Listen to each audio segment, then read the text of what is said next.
Nunca había visto una casa tan silenciosa como esa mañana del 19 de mayo. Recordaría años después a Aurelio Mendoza, el cartero que durante más de 30 años recorrió los caminos de tierra que conectaban las fincas dispersas en los alrededores de Burgos. Era como si hubiera tragado a toda la familia de un solo bocado. La casa de los Vargas se alzaba solitaria entre campos de trigo dorado que se extendían hasta perderse en el horizonte castellano. Una construcción robusta de piedra gris y madera envejecida, con techos de teja roja que habían resistido décadas de inviernos crudos y veranos abrasadores. Rodeada por un muro bajo de piedra seca y una verja de hierro oxidado, la propiedad respiraba la tranquilidad austera de la meseta central española. Los hermanos Vargas habían llegado allí 3 días antes. Héctor, de 19 años, el mayor y más responsable; Ismael, de 17, silencioso y observador; Tomás, de 14, siempre con un libro bajo el brazo; y Raúl, el pequeño de 11 años, cuya risa solía llenar los patios de la casa durante las vacaciones familiares. Sus padres, Eduardo y Carmen Vargas, les habían confiado la casa mientras ellos viajaban a Valencia para asistir a la boda de un primo lejano. Los muchachos conocían la casa como la palma de su mano, explicaría más tarde Eduardo Vargas a los investigadores. Habían pasado todos los veranos de su infancia allí. Héctor era muy maduro, siempre cuidaba de sus hermanos menores, no había razón para preocuparse. El 16 de mayo, un sábado soleado, los padres habían partido en su Seat León gris metalizado, dejando instrucciones claras: nada de fiestas, cuidar la casa, llamar cada noche a las 10. Héctor había asentido con seriedad, mientras Raúl corría ya hacia el granero donde guardaban las bicicletas oxidadas de años anteriores. Durante los primeros 2 días, todo transcurrió con normalidad. Los vecinos más cercanos, los Jiménez, que vivían a casi 1 kilómetro de distancia, habían visto a los muchachos paseando por la finca, recogiendo huevos de las gallinas y jugando fútbol en el patio trasero. Doña Esperanza Jiménez recordaría después haber intercambiado saludos con Tomás el lunes por la tarde, cuando el chico caminaba por el sendero que bordeaba su propiedad, llevando una cesta llena de verduras del huerto familiar.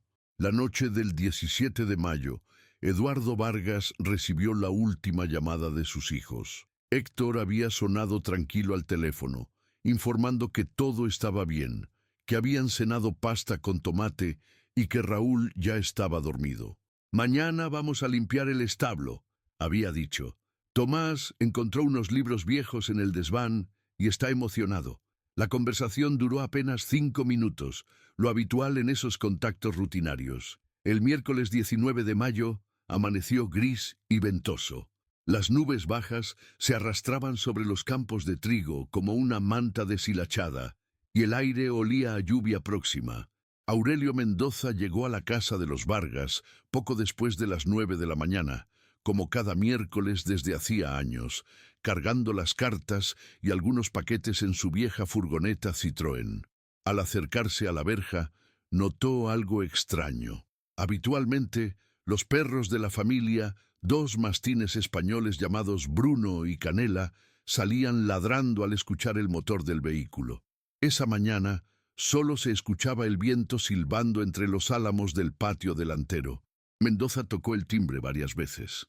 Esperó. Volvió a insistir. Las ventanas de la planta baja tenían las persianas echadas, algo inusual para esa hora del día. Las de arriba permanecían abiertas, mostrando cortinas inmóviles tras los cristales. Una sensación de inquietud comenzó a formarse en el pecho del cartero. Rodeó la casa buscando alguna señal de vida.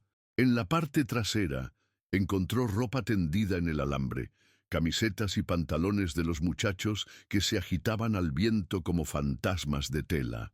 El huerto mostraba signos recientes de cuidado. Había tomates recién regados y surcos frescos en la tierra, pero no había nadie a la vista. Los perros aparecieron finalmente, pero su comportamiento era extraño. Bruno y Canela se acercaron con las colas gachas, gimiendo suavemente, como si buscaran consuelo. Sus cuencos de agua estaban vacíos y había rastros de que habían estado escarbando cerca de la puerta trasera de la casa. Mendoza probó girando el picaporte de la puerta principal. Estaba cerrada con llave. Lo mismo ocurrió con la puerta de la cocina. Todas las ventanas accesibles, desde el suelo, estaban cerradas herméticamente. Era como si la casa se hubiera sellado a sí misma, encerrando lo que fuera que hubiera pasado en su interior. El cartero esperó hasta el mediodía, pensando que tal vez los muchachos habían salido temprano a caminar o a visitar a algún vecino. Pero la inquietud crecía. Finalmente, decidió conducir hasta la casa de los Jiménez para preguntar si habían visto algo. Esperanza Jiménez secaba sus manos en el delantal mientras escuchaba las preocupaciones de Mendoza. No, dijo lentamente, no los he visto desde el lunes. Pensé que era raro. Normalmente Raúl viene a jugar con nuestro gato por las tardes.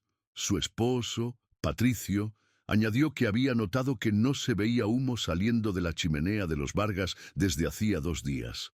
Algo extraño, considerando lo fresco que había estado el tiempo. Cuando llamaron al número de Eduardo Vargas, el hombre tardó solo 3 segundos en tomar una decisión que cambiaría todo. Llamen a la Guardia Civil inmediatamente. Algo ha pasado.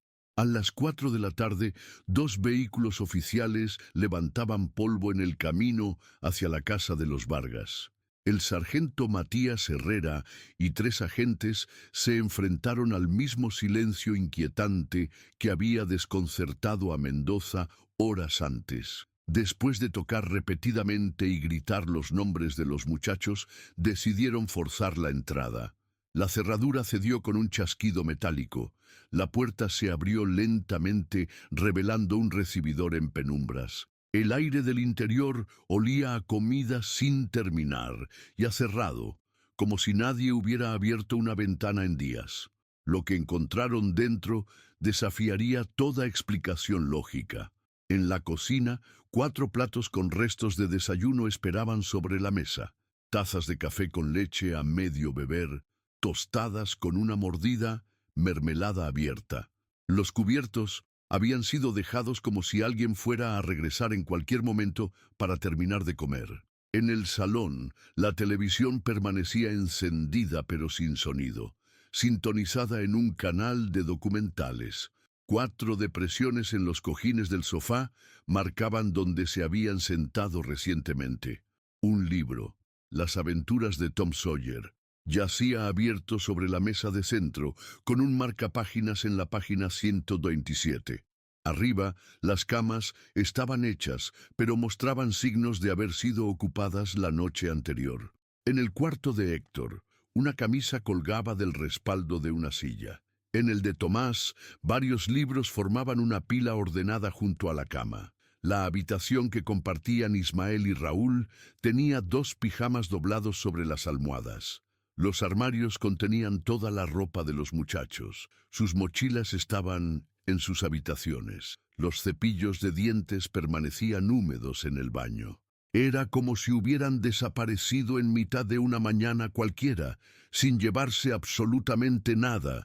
Pero había un detalle que helaría la sangre del sargento Herrera. La puerta principal había sido cerrada con llave desde el interior. La llave seguía puesta en la cerradura del lado de dentro de la casa. Cuando Eduardo y Carmen Vargas llegaron esa misma noche, después de un viaje desesperado desde Valencia, encontraron una casa que parecía haber congelado el tiempo. Sus 4 hijos habían simplemente desaparecido. El viento nocturno hacía crujir las vigas de madera de la casa mientras los padres caminaban de habitación en habitación, tocando objetos que aún conservaban la presencia fantasmal de sus hijos. En la distancia, Bruno y Canela aullaban a la luna creciente, como si supieran que algo fundamental había cambiado para siempre en aquel rincón perdido de Castilla. Los primeros rayos de sol del jueves 20 de mayo iluminaron una escena que se había vuelto familiar en los casos de desapariciones. Docenas de vehículos oficiales convirtieron el sendero serpenteante hacia la casa de los Vargas en una procesión de luces azules intermitentes. La Guardia Civil había movilizado 3 unidades caninas, un helicóptero de búsqueda y más de 50 efectivos que peinarían cada metro cuadrado de los terrenos familiares y las fincas colindantes. El capitán Rodrigo Salinas, veterano investigador con 20 años de experiencia en casos de personas desaparecidas, estableció su centro de operaciones en el patio delantero de la casa. En mi carrera he visto desapariciones inexplicables, diría más tarde en su informe oficial, pero nunca una donde 4 hermanos se esfumaran simultáneamente de una casa cerrada desde dentro, sin llevarse ni siquiera sus zapatos. La búsqueda comenzó de manera sistemática. Los equipos caninos rastrearon cada rincón de las 15 hectáreas de la propiedad, siguiendo rastros que invariablemente se desvanecían en los límites de la finca familiar. Los perros, entrenados para detectar tanto personas vivas como restos humanos, mostraron un comportamiento desconcertante. Gemían y se agitaban cerca de la casa, pero no lograban marcar ninguna dirección específica. Bruno y Canela, los mastines de la familia, fueron examinados por un veterinario. Ambos animales mostraban signos de estrés y desnutrición leve, sugiriendo que habían estado solos durante varios días, pero no presentaban heridas ni indicios de haber presenciado violencia. Eduardo Vargas caminaba entre los investigadores con la mirada perdida, aferrando fotografías recientes de sus hijos. Héctor me llamó el lunes por la noche. Repetía una y otra vez. Sonaba normal, contento incluso. Hablamos de que iban a limpiar el establo, de los libros que había encontrado Tomás. No había nada, absolutamente nada que indicara problemas. Carmen Vargas había caído en un silencio que preocupaba a familiares y amigos. Se sentaba en la cocina, mirando fijamente los platos del desayuno interrumpido que los investigadores habían fotografiado pero no se atrevían a retirar. Ocasionalmente tocaba el borde de la taza de café de Raúl, como si esperara que aún estuviera tibia. Las entrevistas con los vecinos revelaron un patrón inquietante de normalidad. Los Jiménez confirmaron haber visto a los muchachos el lunes por la tarde. Aurelio Mendoza recordaba haber entregado correspondencia el miércoles anterior sin novedad alguna. Otros residentes de la zona rural mencionaron haber escuchado voces y risas provenientes de la propiedad durante el fin de semana, pero nada después del martes. Era una familia muy unida, explicaba doña Esperanza Jiménez a los investigadores mientras preparaba café en su cocina. Los muchachos venían aquí desde pequeños. Héctor siempre fue responsable, nunca causó problemas. No entiendo cómo 4 niños pueden simplemente desaparecer. El helicóptero de búsqueda sobrevoló un radio de 50 kilómetros durante 3 días consecutivos. Los pilotos reportaron haber inspeccionado cada bosquecillo, cada construcción abandonada, cada pozo o cima visible desde el aire. Las cámaras térmicas no detectaron señales de calor corporal humano en ninguna ubicación. Los investigadores forenses analizaron la casa milímetro a milímetro. Las huellas dactilares encontradas correspondían exclusivamente a los miembros de la familia Vargas. No había señales de forcejeo, objetos rotos o desorden. Los análisis de sangre resultaron negativos en todas las superficies examinadas. El detalle más desconcertante siguió siendo la llave encontrada en el interior de la cerradura principal. Los cerrajeros consultados confirmaron que era imposible cerrar esa puerta específica desde el exterior sin dejar la llave en el interior.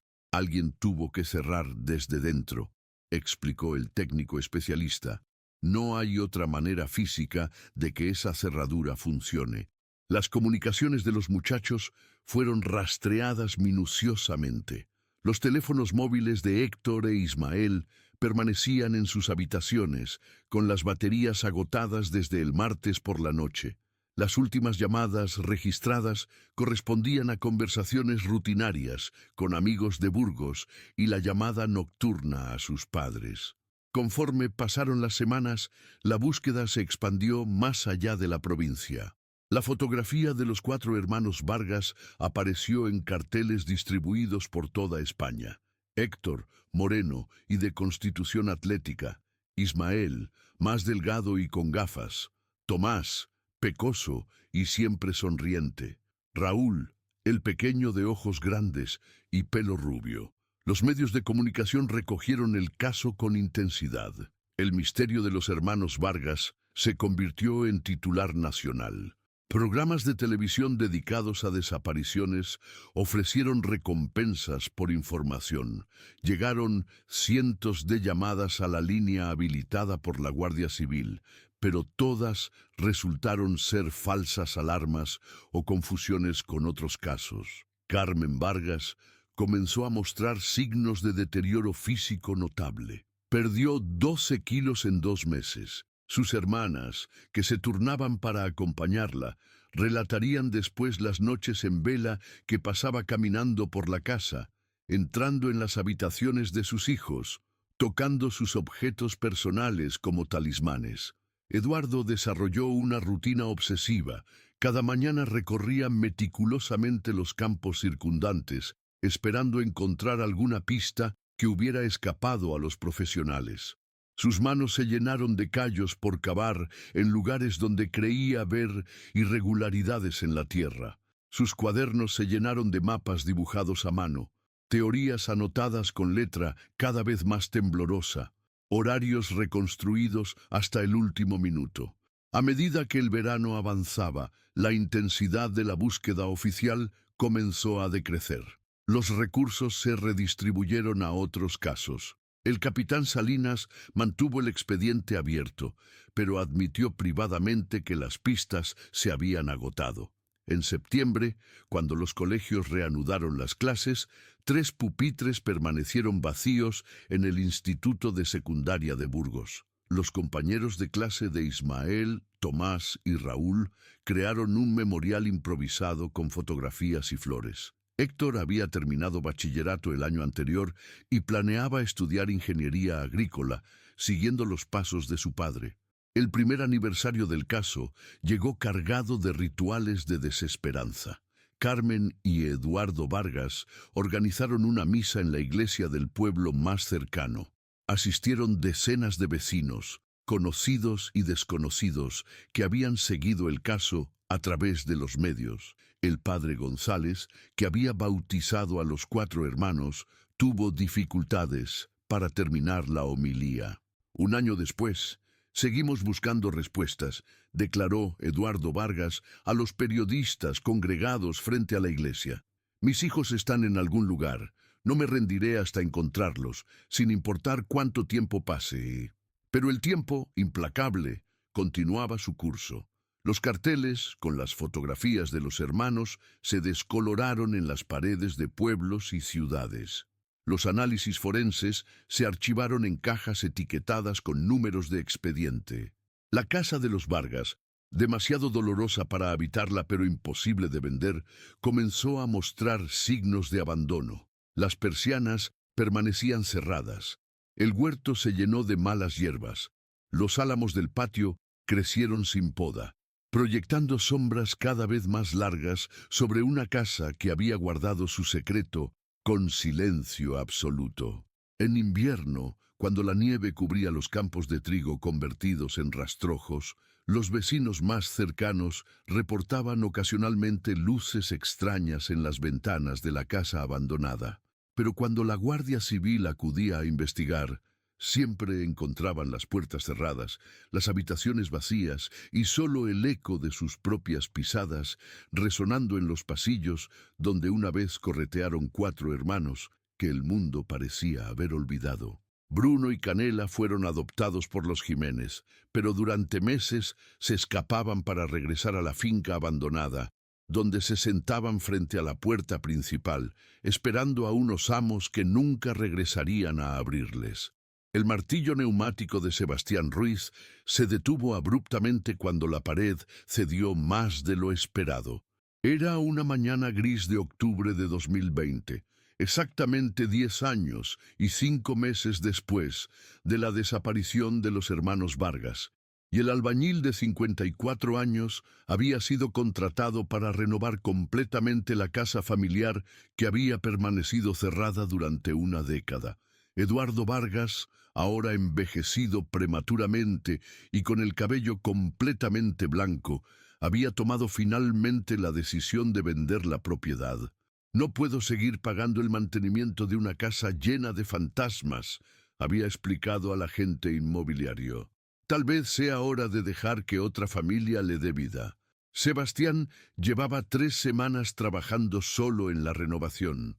Era un hombre meticuloso, acostumbrado al silencio de las casas vacías y a los secretos que a veces revelaban las paredes centenarias. Había derribado tabiques, renovado la instalación eléctrica y estaba modernizando la distribución de las habitaciones de la planta baja, cuando su martillo encontró resistencia inesperada en lo que debería haber sido una pared medianera sólida.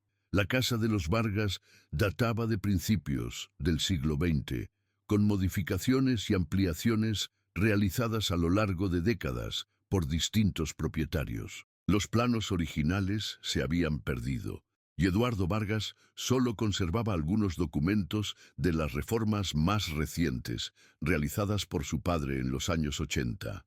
Sebastián había estado trabajando en lo que había asumido era una pared divisoria entre el salón principal y lo que creía era el exterior del edificio.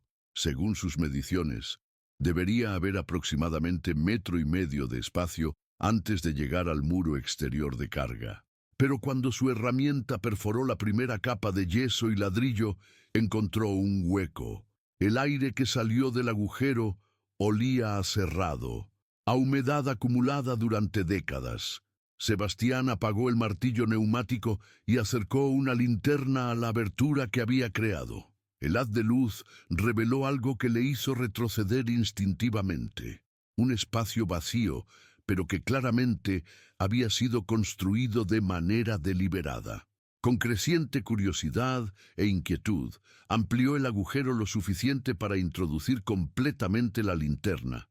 Lo que vio le quitó el aliento. Una habitación pequeña, de aproximadamente 3 metros por 2, sin ventanas y completamente encerrada por muros de ladrillo. Pero no estaba vacía. En el suelo de baldosas rojas, cubiertas por una capa gruesa de polvo, se distinguían varios objetos. Sebastián pudo identificar lo que parecía ser ropa, algunos libros, y algo que le hizo llamar inmediatamente al número de teléfono que Eduardo Vargas le había dejado para emergencias. «Señor Vargas», dijo con voz temblorosa cuando Eduardo respondió, «necesita venir inmediatamente, y creo que debería llamar a la policía». Eduardo Vargas llegó a la casa en menos de una hora, acompañado por Carmen, que había insistido en venir a pesar de la oposición inicial de su marido.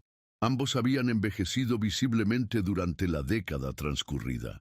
Carmen caminaba con bastón desde un derrame cerebral sufrido 3 años atrás, y Eduardo había desarrollado una ligera cojera tras un accidente agrícola. Sebastián los guió hasta el agujero que había abierto en la pared.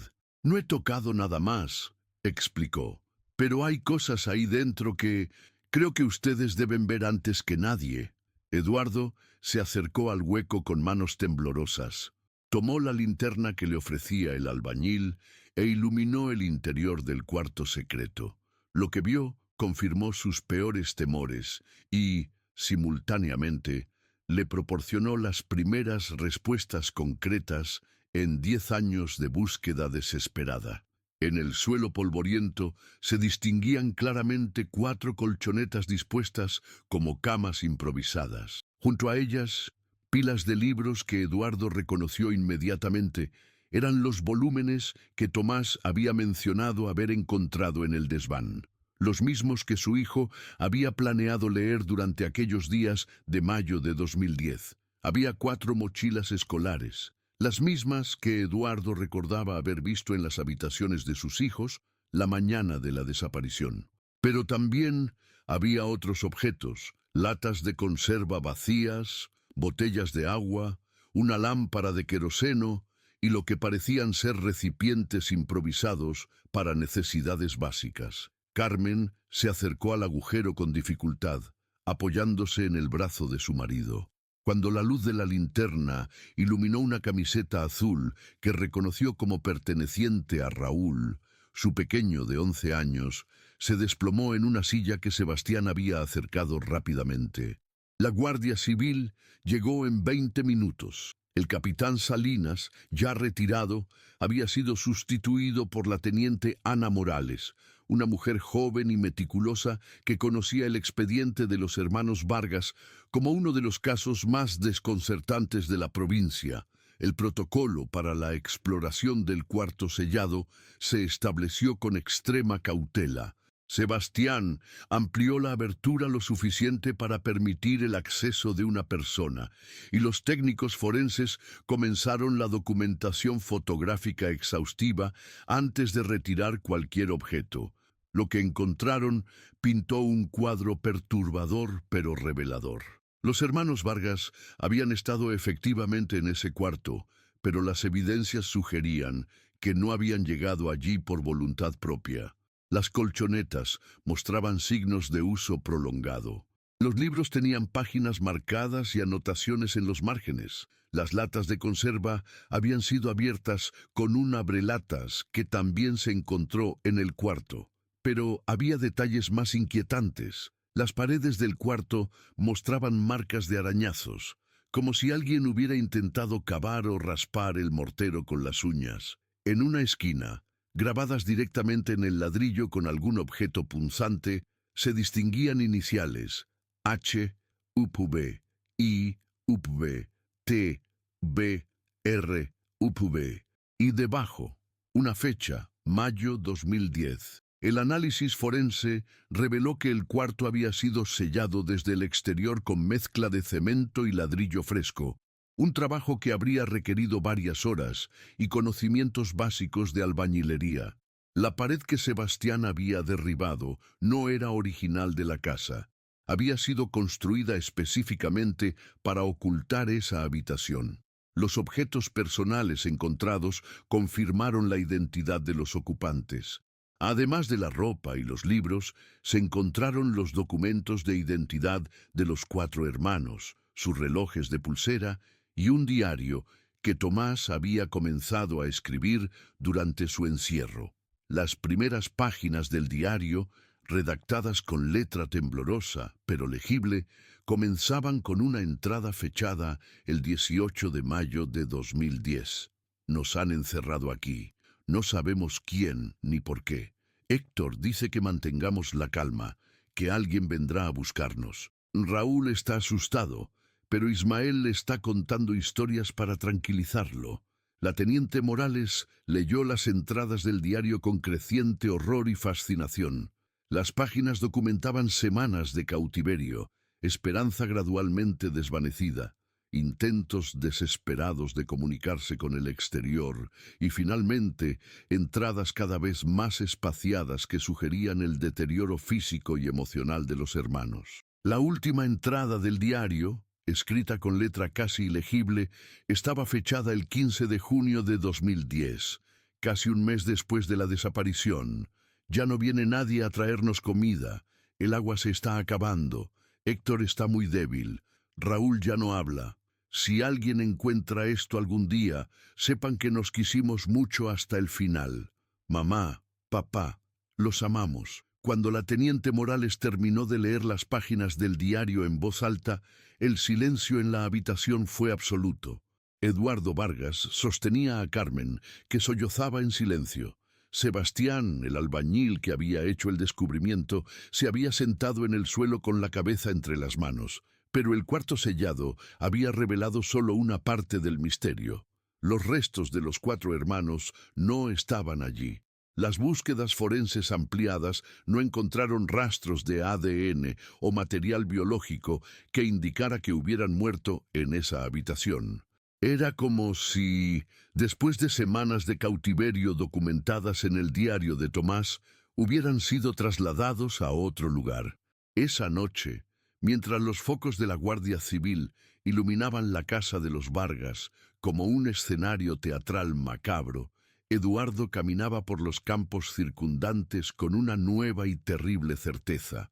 Sus hijos habían estado vivos durante semanas después de su desaparición, encerrados a pocos metros de donde él y Carmen habían llorado su pérdida, completamente ajenos al horror que se desarrollaba tras una pared que nunca habían pensado en examinar. El viento nocturno de octubre llevaba consigo el aroma de la tierra removida y la promesa de que, 10 años después, el caso de los hermanos Vargas estaba a punto de revelar verdades que cambiarían para siempre la comprensión de lo que realmente había ocurrido en aquella casa silenciosa en mayo de 2010. La búsqueda del responsable del encierro de los hermanos Vargas tomó una dirección inesperada cuando los investigadores comenzaron a reconstruir la cronología de las reformas realizadas en la casa durante las décadas anteriores. Los archivos municipales revelaron que la última modificación estructural significativa había sido realizada en 1987, cuando Alfredo Vargas, el abuelo de los muchachos, había contratado a una empresa local para ampliar la planta baja y modernizar las instalaciones. La teniente Ana Morales decidió localizar a todos los trabajadores que habían participado en aquella reforma. La mayoría habían fallecido o se habían mudado de la región, pero uno de los nombres apareció en los registros actuales de la Seguridad Social: Domingo Carretero, de 73 años, que había trabajado como ayudante de albañil en el proyecto de 1987. Carretero vivía solo en una casa destartalada en las afueras de un pueblo a 15 kilómetros de la finca de los Vargas. Era un hombre encorvado por décadas de trabajo físico, con manos nudosas, manchadas por años de cemento y cal. Cuando los agentes llamaron a su puerta el 3 de noviembre de 2020, inicialmente pareció confundido por las preguntas sobre la casa de los Vargas. «Eso fue hace muchos años», murmuró mientras los invitaba a pasar a su cocina desordenada. «Trabajé en muchas casas durante mi vida. No recuerdo todos los detalles». Pero cuando la teniente Morales le mostró fotografías del cuarto sellado, algo cambió en la expresión de Carretero. Sus ojos se fijaron en las imágenes con una intensidad inquietante y sus manos comenzaron a temblar ligeramente. «Reconoce esta habitación, ¿verdad, señor Carretero?», preguntó la teniente con suavidad. El anciano guardó silencio durante varios minutos largos. Finalmente, comenzó a hablar con voz quebrada. «Yo construí esa habitación», admitió, «pero no para lo que ustedes piensan.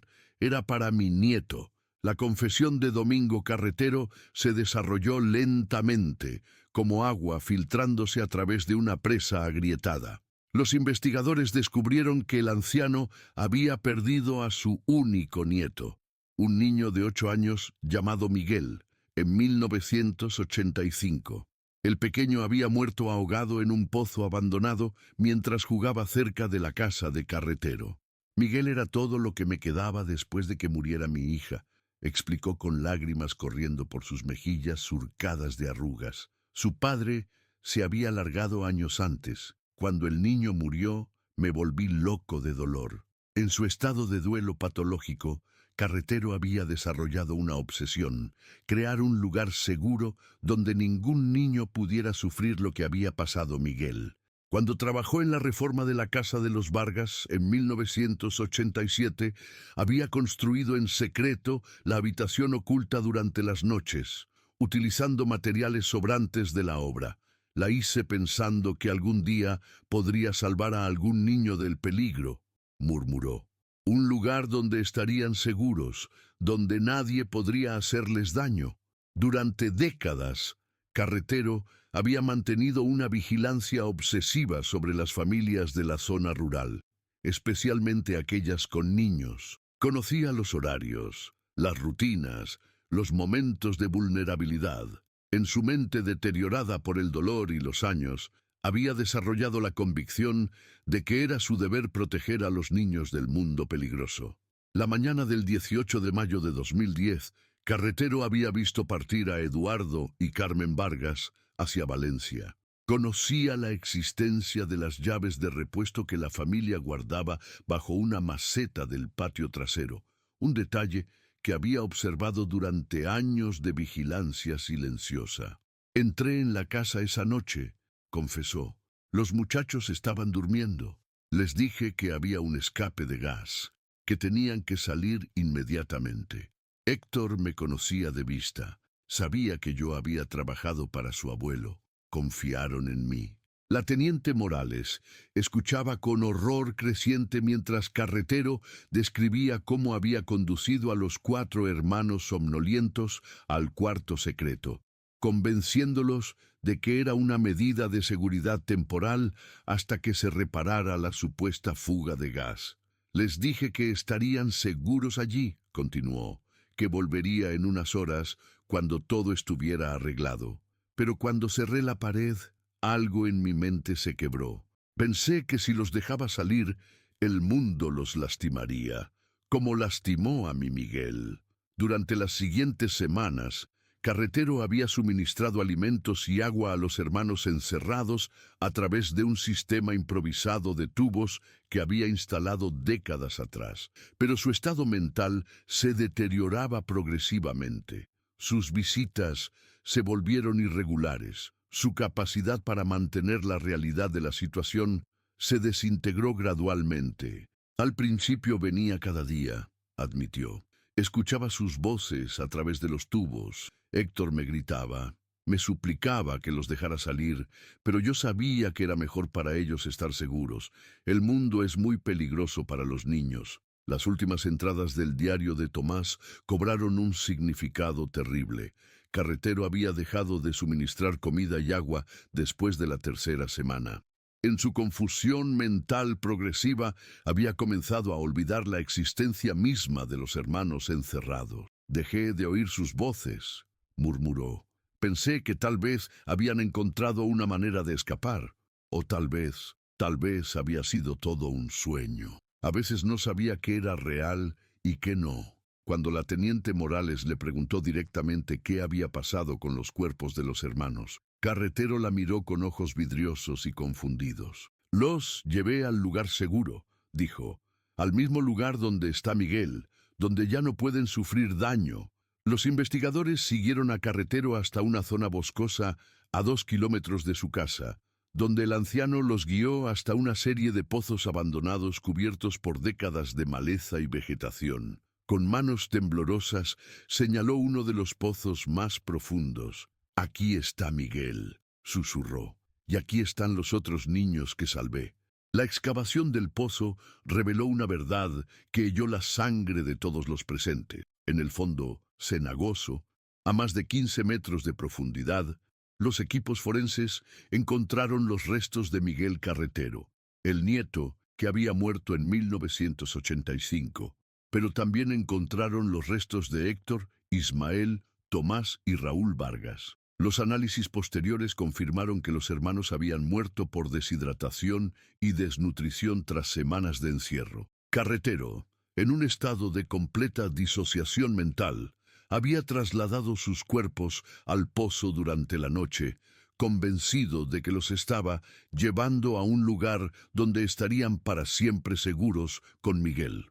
Domingo Carretero fue declarado mentalmente incapaz de enfrentar un juicio. Los psiquiatras forenses diagnosticaron un estado avanzado de demencia senil, complicado por un trastorno delirante crónico relacionado con el trauma no resuelto de la muerte de su nieto 35 años atrás. Fue internado en una institución psiquiátrica, donde pasaría sus últimos días dibujando casas con habitaciones secretas en cuadernos de papel rayado, murmurando constantemente sobre la necesidad de mantener a los niños seguros. Eduardo y Carmen Vargas finalmente pudieron enterrar a sus 4 hijos en el cementerio municipal de Burgos, en una ceremonia que reunió a cientos de personas que habían seguido el caso durante una década. Las lápidas llevaban inscripciones simples: Héctor, Ismael, Tomás y Raúl Vargas, amados hijos y hermanos, descansen en paz. La casa de los Vargas fue demolida completamente 6 meses después. Eduardo utilizó los seguros de vida que había mantenido para sus hijos desaparecidos para crear una fundación dedicada a la búsqueda de menores desaparecidos. Carmen, cuya salud se deterioró rápidamente tras conocer la verdad, falleció en su sueño 2 años después, llevándose consigo una década de dolor que finalmente había encontrado respuestas. En el lugar donde una vez se alzó la casa familiar, Eduardo plantó 4 robles jóvenes. Durante los días despejados, cuando el viento sopla suavemente sobre la meseta castellana, las ramas se mecen como si susurraran las historias de 4 hermanos que habían sido amados profundamente, buscados incansablemente y finalmente encontrados en las profundidades silenciosas de un pozo que guardaba los secretos dolorosos de un anciano que había confundido el amor con la prisión. Los pozos fueron sellados permanentemente con cemento y una placa conmemorativa fue instalada en el lugar, con una inscripción que Eduardo escribió personalmente: en memoria de todos los niños que merecían crecer libres bajo el sol, no escondidos en la oscuridad de los miedos de otros. El caso de los hermanos Vargas se cerró oficialmente el 15 de marzo de 2021, 10 años y 10 meses después de su desaparición. Pero como descubrirían años más tarde, esa resolución aparente era solo el final del primer capítulo de una historia mucho más siniestra y compleja. 3 años después del cierre oficial del caso, la llamada llegó a las oficinas de la Guardia Civil de Burgos en una tarde lluviosa de noviembre de 2024. La capitana Ana Morales reconoció inmediatamente la voz temblorosa al otro lado de la línea. Era Sebastián Ruiz, el albañil que había descubierto el cuarto sellado 4 años atrás. «Capitana», dijo con la misma inquietud que había mostrado aquel día de octubre de 2020, «necesito que venga urgentemente. Estoy en el terreno donde estaba la casa de los Vargas. He encontrado algo que cambia todo lo que creíamos saber sobre este caso». Sebastián había regresado a la finca por casualidad. Eduardo Vargas le había contratado nuevamente para construir un pequeño mausoleo de piedra junto a los 4 robles, un lugar donde la familia pudiera venir a recordar a los hermanos sin tener que desplazarse hasta el cementerio de la ciudad. Durante la excavación para los cimientos, su pala había golpeado algo metálico enterrado a 1 metro de profundidad. Cuando la capitana Morales llegó al lugar acompañada por 2 técnicos forenses, encontró a Sebastián de pie junto a un agujero rectangular. En el fondo, parcialmente desenterrada, se distinguía una caja metálica del tamaño de un archivador pequeño. «No la he tocado», explicó Sebastián, «pero puedo ver que hay algo escrito en la tapa. Parece ser la letra de Domingo Carretero». Los forenses extrajeron la caja con extremo cuidado. Era una vieja caja de herramientas de metal oxidado, pero había sido sellada con cera y envuelta en plástico grueso para protegerla de la humedad.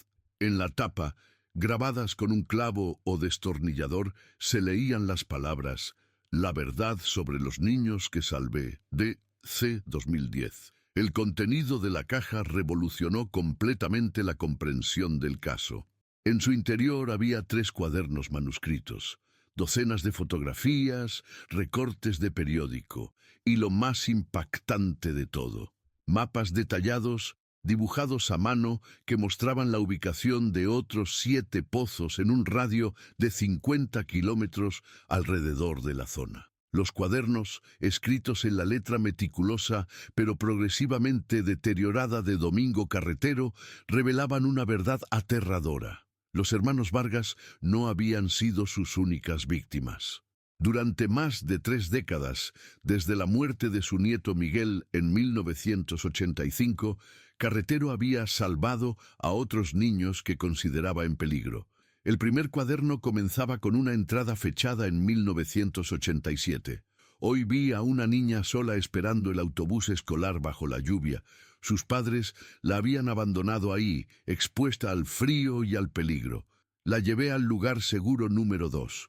Ahora está con Miguel, protegida para siempre. Las fotografías eran aún más perturbadoras. Carretero había documentado obsesivamente a sus víctimas. Imágenes tomadas desde lejos, de niños jugando solos, caminando por senderos rurales o esperando transporte público. En el reverso de cada fotografía había escrito el nombre del niño, la fecha y una justificación para su rescate. Padres negligentes, zona peligrosa, niño vulnerable. Los mapas mostraban una red de pozos abandonados que Carretero había identificado y utilizado durante décadas. Cada ubicación estaba marcada con un número, una fecha y un nombre. Los investigadores contaron referencias a 19 niños diferentes desaparecidos entre 1987 y 2010. La capitana Morales sintió un escalofrío al darse cuenta de que tenían entre sus manos evidencia de una de las series de secuestros y asesinatos más extensas en la historia criminal española. Pero había algo aún más inquietante en los cuadernos de Carretero. Las últimas entradas sugerían que había entrenado a alguien más. Mi salud se deteriora. Había escrito en 2009, pero la misión debe continuar. He encontrado a alguien que comprende la importancia de proteger a los inocentes. Le he enseñado todo lo que sé. Los niños seguirán estando seguros incluso cuando yo ya no pueda cuidarlos. El tercer cuaderno contenía mapas de una zona completamente diferente, los alrededores de Valladolid, a 200 kilómetros de distancia. Las entradas más recientes estaban fechadas en 2023, un año completo después de la muerte de Carretero en la institución psiquiátrica. El maestro ha muerto, decía una entrada con letra diferente, más joven, pero su trabajo continúa. Hoy salvé a 2 hermanos que caminaban solos por la carretera. Sus padres irresponsables los habían dejado regresar del colegio sin supervisión. Ahora están seguros en el lugar número 23. La investigación que siguió al descubrimiento de la caja metálica se convirtió en la operación policial más grande de la década en Castilla y León. Equipos de búsqueda y rescate, unidades caninas y especialistas forenses de toda España convergieron en la región para examinar los 22 pozos marcados en los mapas de Carretero. Los hallazgos fueron devastadores. En 17 de los pozos se encontraron restos humanos correspondientes a 23 víctimas, todas menores de edad, desaparecidas en diferentes periodos entre 1987 y 2010. Algunos casos habían sido reportados como desapariciones en su momento, pero otros habían pasado completamente desapercibidos. Niños de familias disfuncionales, menores en situación de calle o víctimas cuyas ausencias nunca fueron denunciadas oficialmente. Pero la búsqueda del discípulo de Carretero se convirtió en una carrera contra el tiempo. Los análisis de la letra en el tercer cuaderno fueron comparados con bases de datos de empleados de construcción, trabajadores sociales y personal de instituciones que habían tenido contacto con Carretero durante sus últimos años. La pista decisiva llegó de una fuente inesperada: los registros médicos de la institución psiquiátrica donde había muerto Carretero. Durante sus últimos meses de vida, había recibido visitas regulares de un hombre que se presentaba como su sobrino, Aurelio Sánchez, de 42 años, trabajador de mantenimiento en varias escuelas rurales de la provincia de Valladolid. Sánchez no era realmente familiar de Carretero, pero había desarrollado una relación obsesiva con el anciano después de leer sobre el caso de los hermanos Vargas en los periódicos. Se había presentado en la institución afirmando ser pariente lejano, y durante meses había escuchado las confesiones delirantes de Carretero sobre su misión de proteger niños. Cuando la Guardia Civil localizó a Sánchez en su domicilio en las afueras de Valladolid, encontraron una réplica exacta del sistema que Carretero había perfeccionado durante décadas.